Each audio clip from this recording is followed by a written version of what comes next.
Internal energy. What is internal energy basically?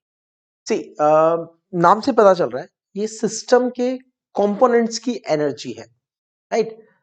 System में जितने भी पार्टिकल्स हैं, right, whatever the number of particles are there in the system and whatever the form of energy they have, the sum of all the possible form of energy of a particle plus sum of all the possible type of energy due to interaction of particles, that is called as the internal energy.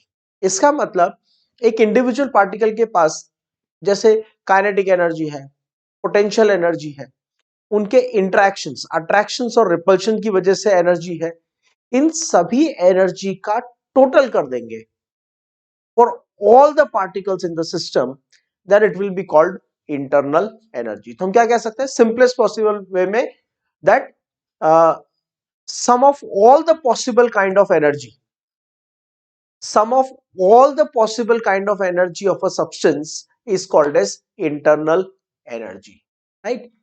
Mass is also the form of energy only, right?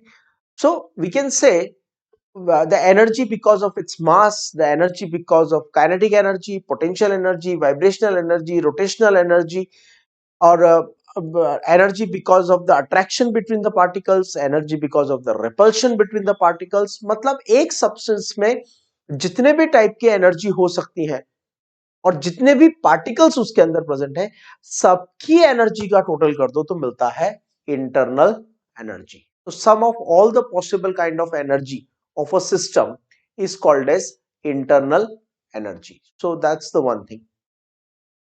अब आप practically सोच के देखो, is it practically possible for you to find the sum of all the possible kind of energy? And even if you find, and during the experiment or after the experiment the temperature changes, so whatever your calculation is there, it will be wrong. तो पहली बात तो ये possible नहीं है कि हम एक ही पार्टिकल की सभी एनर्जी को फाइंड करें, फिर सभी पार्टिकल की एनर्जी का टोटल करें. गैस में, सब्सटेंस में कितने ज्यादा पार्टिकल्स होते हैं. Finding the energy for each of the particle and then finding the energy due to interactions of particles and then adding them all up, that's not practically possible. तो किसी भी system की absolute internal energy कभी find नहीं हो सकती. हमेशा याद रखना, absolute value of internal energy can never be calculated, और उससे ज्यादा इंपॉर्टेंट है, it's not required also. If you remember, when we started the thermodynamics, we clearly said thermodynamics is the branch of science which deals with the change in energy of the system. It does not deal with the amount of energy of the system. जब कोई process हुआ, कोई physical या chemical change हुआ, तो उसमें होने वाले एनर्जी चेंजेस को स्टडी करने के लिए थर्मोडायनामिक्स है. चेंज के पहले टोटल एनर्जी कितनी थी और चेंज के बाद टोटल एनर्जी कितनी है, this is not the scope of thermodynamics. We are only interested in how much energy we provided और how much energy we got, right? After what we have got or after what we have provided, what is the total energy, that's not the scope of thermodynamics. So absolute value of internal energy cannot be calculated, number one. Number two, we are not interested in calculating it also, right? But change in internal energy can be calculated. Internal energy basically तीन method से change की जा सकती है. As I said, it is the energy because of the mass of the substance. क्योंकि मास होगा तो particles होंगे, पार्टिकल्स होंगे दैट इज एटम्स होंगे, फिर एटम्स की अपनी कुछ की एनर्जी होगी. तो internal energy is because of the mass of the substance. So अगर हम सब्सटेंस का मास चेंज कर दें तो इंटरनल एनर्जी चेंज हो जाएगी. अपार्ट फ्रॉम दैट, हमारे पास एनर्जी एक्सचेंज करने के दो बहुत अच्छे मेथड्स हैं, right? One is the heat, another is the work. Okay, तो हम सिस्टम को अगर हीट प्रोवाइड करते हैं या हीट विड्रॉ करते हैं, राइट? हीट प्रोवाइड करते हैं या विड्रॉ करते हैं. This is the method of the exchange of energy. Heat is the method of exchange of energy. तो अगर हमने हीट प्रोवाइड किया या हीट विड्रॉ किया, मतलब हमने उसमें से एनर्जी एक्सचेंज किया, तो internal energy will change. Similarly the third method is the work. Work is also the mode of energy transfer. ठीक है, तो if work is done on the system और work is done by the system, मतलब we are doing work on the system और system is doing work on its own, whatever. In any case work हो रहा है, मतलब energy transfer हो रहा है, और एनर्जी ट्रांसफर होगा तो सिस्टम की इंटरनल एनर्जी चेंज हो जाएगी. तो इंटरनल एनर्जी चेंज करने के तीन मेथड है: changing the mass, changing the heat, changing the work. Now suppose the amount of the substance is constant. we assume that the amount of substance system mass of the system is constant. तो फिर ये first option आपके पास नहीं बचेगा. In that case अगर एक closed cylinder में ideal gas filled है, अब क्लोज्ड सिलेंडर है, इसका मतलब मास एक्सचेंज अलाउड नहीं है. इसका मतलब उसकी इंटरनल एनर्जी चेंज करने के बाद आपके पास दो ही मेथड रह जाएंगे. One will be the heat, another will be the work. Now internal energy is a state function. Internal energy is a state function. इसका मतलब how you are exchanging the energy, how you are doing the process, how you are changing internal energy. आप work के through internal energy change कर रहे हो या आप heat के through internal energy change कर रहे हो, इससे कुछ फर्क नहीं पड़ता. Total change in internal energy will depend upon total change in internal energy will depend upon only one thing, that is the state of the system. आपके हीट प्रोवाइड करने से पहले सिस्टम का स्टेट क्या था और बाद में क्या था. फॉर एग्जांपल मैं आपको एक छोटा सा सिंपल एग्जांपल हाइपोथेटिकल बना के बताता हूं कि हमारे पास ये एक सिस्टम है. ठीक है, और इस पर्टिकुलर सिस्टम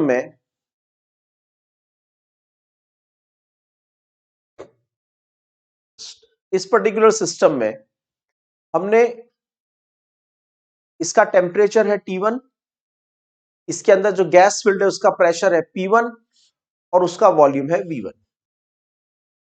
हमने उस पर W वर्क किया, W जूल वर्क किया. जब W जूल वर्क हमने किया तो उसका जो टेम्परेचर है वो हो गया T2, प्रेशर हो गया P2 और वॉल्यूम हो गया V2. तो पहले इंटरनल एनर्जी थी U1, बाद में हो गई U2. सेकेंड टाइम हम P1 V1 T1 से P2 V2 T2 जाते हैं. मतलब पहले इसका टेम्परेचर था 273 केल्विन, प्रेशर था 1 बार, वॉल्यूम था 22.4 litre, right.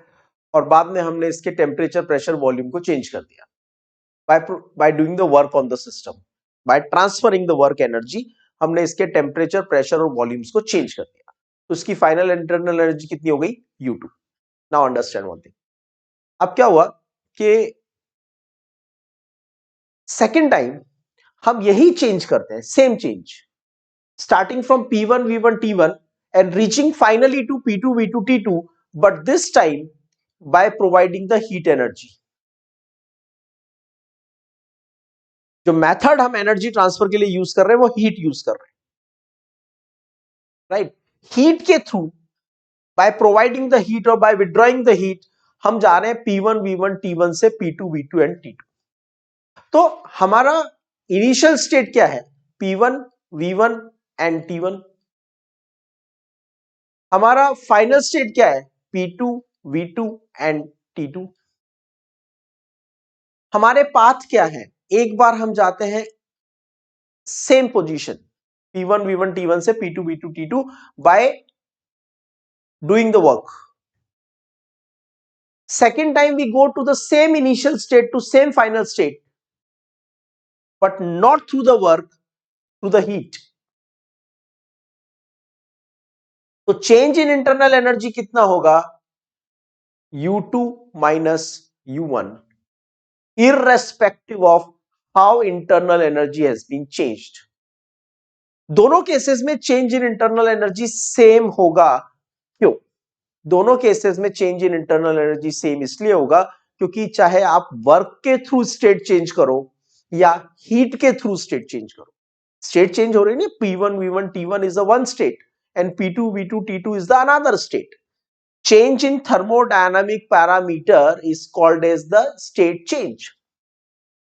Change in thermodynamic parameter is called state change. तो यहां स्टेट तो चेंज हो रही है, लेकिन दोनों केसेस में इनिशियल स्टेट सेम है और फाइनल स्टेट सेम है। उन स्टेट्स को अचीव करने का जो मेथड है वो अलग है। एक बार हम स्टेट 1 से स्टेट 2 जाते हैं टू वर्क, दूसरी बार हम स्टेट 1 से स्टेट 2 जाते हैं थ्रू हीट। तो मेथड हमारा अलग है, लेकिन जो हमारा ओरिजिन और डेस्टिनेशन है वो सेम है। ऐसे केस में change in internal energy same रहेगा, इसलिए हम कहते हैं ये एक स्टेट फंक्शन है। It is an extensive property.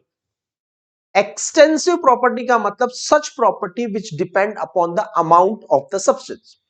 कोई भी प्रॉपर्टी अगर अमाउंट ऑफ सब्सटेंस पे डिपेंड करती है, कोई भी प्रॉपर्टी अगर अमाउंट ऑफ सब्सटेंस पे डिपेंड करती है तो हम उसको बोलते हैं एक्सटेंसिव प्रॉपर्टी।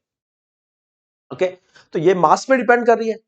ज्यादा मास होगा तो ज्यादा पार्टिकल्स होंगे तो ज्यादा इंटरनल एनर्जी होगी, कम मास होगा तो कम पार्टिकल होंगे तो कम इंटरनल एनर्जी होगी, right. So based on that we can say कि हमारे पास सिंपल लॉजिक है। अगर क्वांटिटी, अगर सब्सटेंस की प्रॉपर्टी, कोई भी प्रॉपर्टी अमाउंट पे डिपेंड करती है तो हम उसको कह देते हैं एक्सटेंसिव। अमाउंट पे डिपेंड नहीं करती है तो उसको कहते हैं intensive, right. So internal energy depends upon the amount of the substance, so will call it as extensive property. Internal energy is a function of temperature for ideal gas. हम ये कह सकते हैं कि अगर किसी प्रोसेस में टेम्परेचर चेंज नहीं हुआ, स्टेट चेंज हो गया, टेम्परेचर चेंज नहीं हुआ आइडियल गैस का, तो उसकी इंटरनल एनर्जी में चेंज जीरो होगा। आइडियल गैस की इंटरनल एनर्जी उसके टेम्परेचर पे डिपेंड करती है। अगर इंटरनल एनर्जी चेंज किया by any method, by internal energy, amount of gas is fix, remember 1 mole ideal gas लिया। अब अगर आप इसका इंटरनल एनर्जी चेंज करोगे तो उसका टेम्परेचर चेंज होगा, और अगर आप इंटरनल एनर्जी कांस्टेंट रखोगे तो उसका टेम्परेचर कांस्टेंट रहेगा by whatever the method you carry out the process. Okay, so internal energy is a function of temperature for the ideal gas. तो अगर मैंने कोई आइसोथर्मल प्रोसेस किया, कोई ऐसा प्रोसेस किया जिसमें throughout the process temperature constant है, राइट, गैस को कंप्रेस किया या गैस को एक्सपैंड किया, right, whatever we are doing, but we are keeping temperature constant. Because the temperature is constant, its internal energy will remain constant. इसका मतलब internal energy का change हो जाएगा zero. तो change in internal energy can be done by work performing, heat exchanging, or by mass exchanging. Now, prove using the suitable example that internal energy is a state function. मैंने अभी आपसे कहा initial state है P1 V1 T1, final state है P2 V2 T2। Origin same, destination same, path अलग अलग है। एक बार हम वर्क एनर्जी के थ्रू स्टेट 1 से स्टेट 2 जाते हैं, दूसरी बार हम हीट एनर्जी के थ्रू, हीट एक्सचेंज के थ्रू इनिशियल से फाइनल स्टेट पे जाते हैं, राइट। तो पाथ अलग अलग है लेकिन स्टेट सेम है। तो क्या इंटरनल एनर्जी का चेंज सेम होगा, ये हमें एक्सपेरिमेंटली प्रूव करना है। तो to prove it experimentally we have taken a certain amount of a water in a beaker in a insulated wall, thermos में लिया है वाटर। तो अगर हम उस वाटर को हीट करेंगे या कूल करेंगे या उसमें एनर्जी ऐड करेंगे या रिमूव करेंगे, ठीक है, so it can not lose और gain the energy because it is kept in the thermos. Now ये एक ग्लास ऑफ वाटर है जो थर्मस के अंदर है, this is kept inside the thermos. Right. ये थर्मल की इंसुलेटेड वॉल्स है, ये इंसुलेटेड वॉल्स है, और यहां पे हमने एक पैडल व्हील लगाया हुआ है,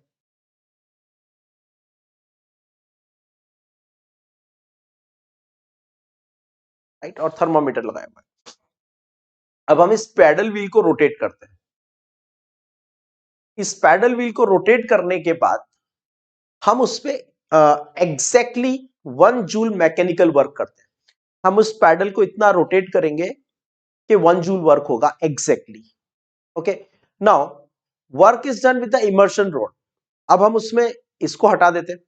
देखो, पहले टेम्परेचर था T1, उसके बाद मैंने इस पैडल व्हील को रोटेट किया, और इस पैडल व्हील को रोटेट करके मैंने 1 जूल वर्क किया। 1 जूल वर्क करने के बाद फाइनल टेम्परेचर हो गया T2। हमने दोनों टेम्परेचर्स को नोट कर लिया। इसके बाद अगेन हमने यहां पे ये पैडल व्हील हटा दिया और इसकी जगह पे एक इमर्शन रॉड लगा दिया फॉर हीटिंग, और इलेक्ट्रिकल एनर्जी प्रोवाइड किया एग्जैक्टली 1 जूल। पहले टेम्परेचर था T1, फिर हमने इलेक्ट्रिकल एनर्जी प्रोवाइड करके नया टेम्परेचर नोट किया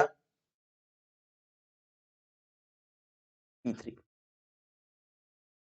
एक्सपेरिमेंटली पता चला कि T1 से T2, या आप यहां कह लो T3 से T4 और T3 से T4, change in temperature is same. Delta T1 is equal to delta T2. Change in temperature is same in both the cases. इसका मतलब change in internal energy is same in both the cases. Method अलग अलग है, एक बार हम mechanical energy provide कर रहे हैं और एक बार इलेक्ट्रिकल एनर्जी प्रोवाइड कर रहे हैं, लेकिन दोनों केसेस में होने वाला चेंज इन टेम्परेचर सेम आता है। तो हम ये कह सकते हैं that internal energy is a state function. It does not depend on the path or the method by which it is being changed. Ultimately, अगर initial और final state same है, so by whatever method it has been achieved, change in internal energy will remain same.